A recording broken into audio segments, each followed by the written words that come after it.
is Ira Revels. I am a digital project manager at Cornell University in New York, and I manage a project that began in 2005, and it has progressed over 3 phases. Some of the slides, unfortunately, are dark. Apologize for that.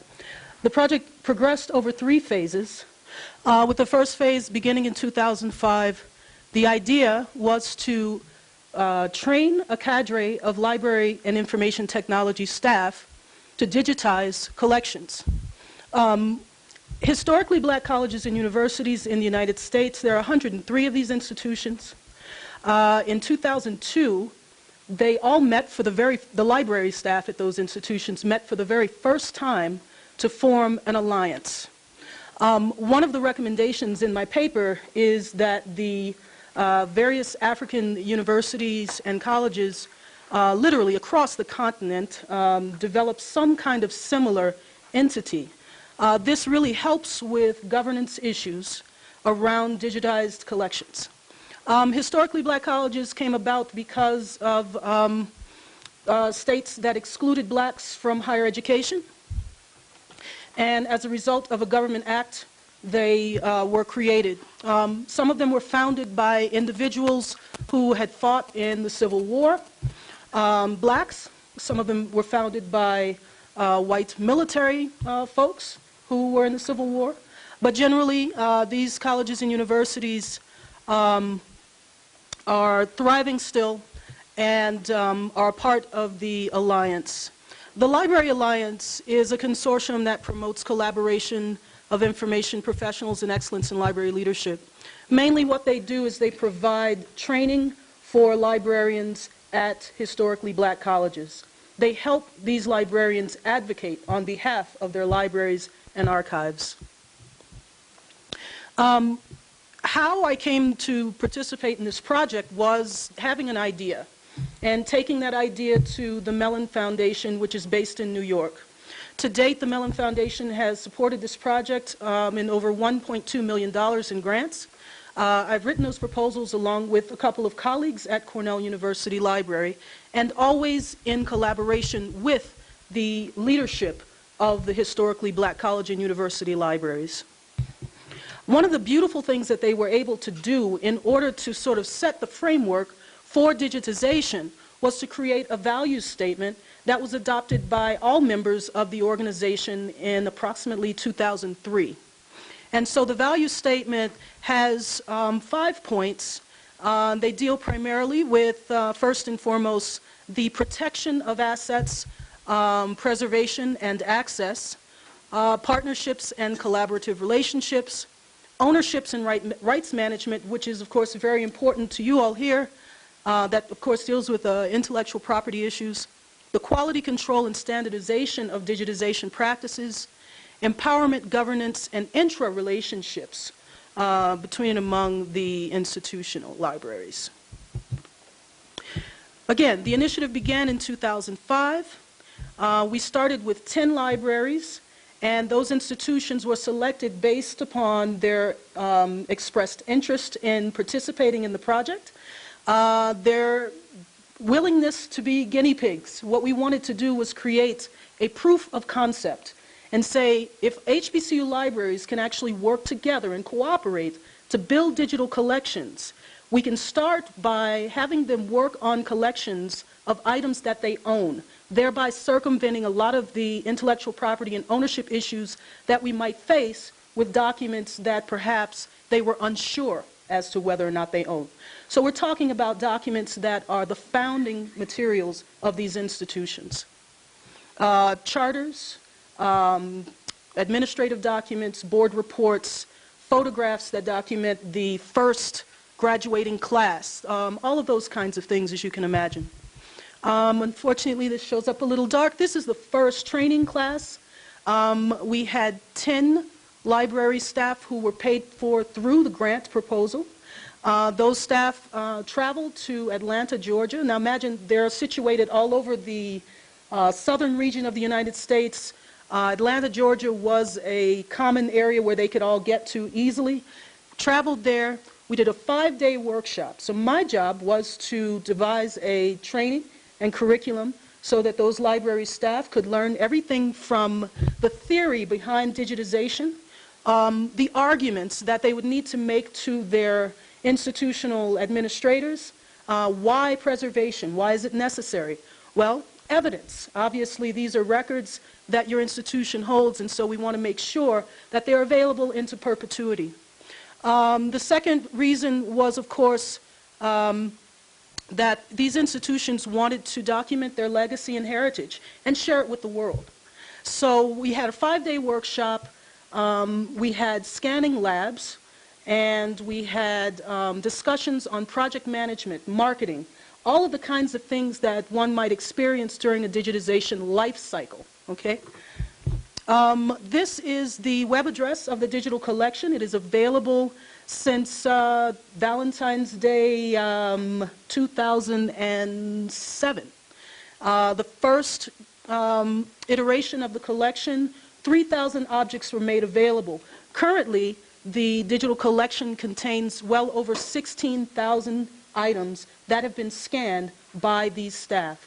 So again, Cornell is involved in this project primarily from the standpoint of providing training, grant oversight and administration, as well as workflow support. And what I mean by workflow support, I do a lot of traveling. I travel to the institutions, I go to the sites, help them set up their equipment and their lab spaces, and then once they have all of that stuff set up, I make sure that they are properly selecting the materials that they're going to digitize. Again, we're looking at founding documents, things that they already own and everybody has. And so that made for a really unique opportunity to determine whether and how these institutions could collaborate. Again, dark photos, but you get the idea. These are some of the folks and institutions that I visited. What you're seeing in the background, the bottom two photographs, are the equipment in the lab spaces that they are set up in. The grant project provided for computers, scanners, and some funding for these institutions to hire a scanning technician. So once they were trained, right, one representative from each library participating, they went back to their institutions and trained their staff, right? And then when I showed up for my site visit, there were more opportunities to refresh training as well as to extend the training into areas that we didn't really touch, we touched on, but we didn't really get into. And a lot of those areas were around backups, storage, how the library needs to work with its central IT department so that they could understand that these libraries were now creating new digital objects that had to be preserved and that the institution itself had to be involved and was an integral part of that process.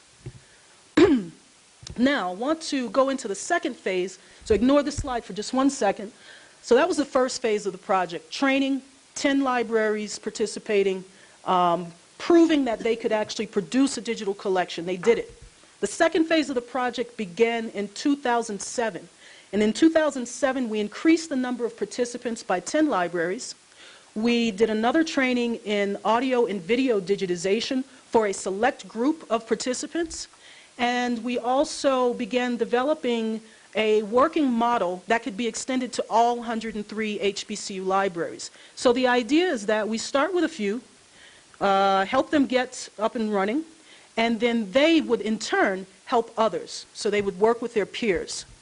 During the third phase of the project, which we're currently in, began in 2009, we started our business planning process. And so what you're looking at here on this slide is how we went about that process. The HBCU Library Alliance is the organizing body that tells me this is what we want to do and this is how we want to do it. And so given that information, I go about making sure that we have the resources to make it happen. They defined what their requirements were for sustainability. I began meeting with a consultant who was hired to create the business plan. And then number 4, the Alliance created a committee that I could work with specifically to hammer out the issues in the business plan. Number 5, we share all of our communications via a secure online project management website. It's a task management website that allows us to communicate via email, and also post documents that we're creating that are private documents in a secure environment. And then, of course, number 6, a lot of communication between myself and the HBCU leadership. The number one reason why digitization projects fail is lack of communication. And so even though I have all of these mechanisms to communicate with the leadership and the folks involved in the project, there are still gaps and there are still holes. And so it requires a lot of travel for face-to-face meetings, lots of email communications, lots of phone communications. But the preferred method is actually face-to-face communication. So I imagine perhaps the same issue here. Make sure in your grant proposals there's a lot of travel money in your budget. You may not be able to see this clearly, but what happened is we developed a draft business plan. After the business plan was drafted, what we wanted to do was say, okay, let's now consider for a moment we're moving from project to program. So this project ends effectively in June 26 of 2011. Okay? On June 26 of 2011, the HBCU libraries will be, in effect, on their own to sustain the work that they've already completed, to sustain the digital collection that they've created, to continue to sustain the training that they've done. And so what we found is that among those who were trained, at least 3 or 4 libraries emerged as leaders. So these libraries, of course, as a natural course of things, have agreed to become digital service centers. So I heard mention earlier this morning about regional service centers. We're already in the middle of that process. And the way that works is develop the business plan, propose the governance and staffing structure, and what you see here at the very top of that structure is a governing body. So whatever that body might be called, we're calling it our Digital Initiatives Committee, and this is all the HBCU libraries, okay? Then we have to have a person, so there has to be a champion for the program, somebody who's going to be on the phone, do all the visits, someone who will be me, but for the program. That's the program manager. And then at the third level, you have all of the supporting staff. So the collections curator, you have a digital collection now. All of the HBCU library staff are able to upload their digitized images via secure FTP to this common server, which is housed at one of the HBCU libraries. So you have to have a person who's going to be able to manage that content, make sure that the metadata standards that we are using, we use Dublin Core. I don't know how many of you are familiar with Dublin Core, but it is a standard for describing information and very simple standards. So we wanted to make sure that folks could access that and use that across all of the libraries. So that curator will continue to look at the collection, make sure that the metadata conforms to the standard that has been established. The systems analyst will continue to maintain the database, update and upgrade the server as needed, and handle any kind of fixes that need to happen. The administrative assistant, of course, you know what he or she does, and a website manager. Professor Lumumba mentioned earlier the need for curriculum development using digital collections. And so the website manager is that person who makes that happen and makes those curriculum available and presents it in a way that users can find it helpful. I'm not going to play that. We had in March we had a meeting, and the folks at the meeting discussed their issues around sustaining the digital collection and sustaining the digitization effort. Primarily, if you consider whatever effort you might create collaboratively, at this point, if you consider that, if you look perhaps 3 to 5 years into the future, you will find that staffing is probably a key concern.